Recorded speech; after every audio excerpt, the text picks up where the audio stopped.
তখন কয়েকটা তো পিকও নিতে হয়। আমার মামাতো ভাইকে বললাম কয়েকটা পিক তুলে দাও। সামনে তো আরেকটা সাইনবোর্ডে কি লেখা আছে এটা জানি না, সামনে যাই ব্রিজের মতো লাগতেছে, কিন্তু ওখান থেকেও পিক তোলা যাবে অনেক সুন্দর সুন্দর। পিক তুলতে খুব সুন্দর দেখাবে দৃশ্য নিয়ে। বুটের মধ্যে লেখা আছে মিরিতেং। মিরিতেং এ যে আমরা কয়েকটা ছবি মারবো আর দৃশ্যটা একটু ঘুরে দেখবো।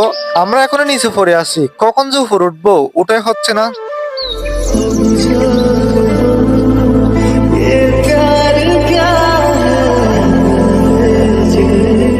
আবার এখানে কিন্তু আমাদের জন্য একটা জিনিস অপেক্ষা করে আছে, খেয়ালে করিনি। দেখেন বাড়িটা দেখা যাচ্ছে ভিতরে, বেড দেখা যাচ্ছে, বাথরুম দেখা যাচ্ছে, আরো জুড়ি আয়না ওই যা যা লাগে আর কি, মানুষের একটা মানুষের থাকলে এক রাতের জন্য যা যা লাগে সবই আছে। তো ভাবলাম এখানে একটা চেয়ার দেখা যাচ্ছে, একটু ভাবসাব নিয়ে ছবি মারি। যাই হোক এখান থেকে বিদায় নিতে হবে, আবার উপর দিকে রওনা দিতে হবে আরো। দেখেন সামনে অতিথি বসে আছে, কি ভাবসাব নিয়ে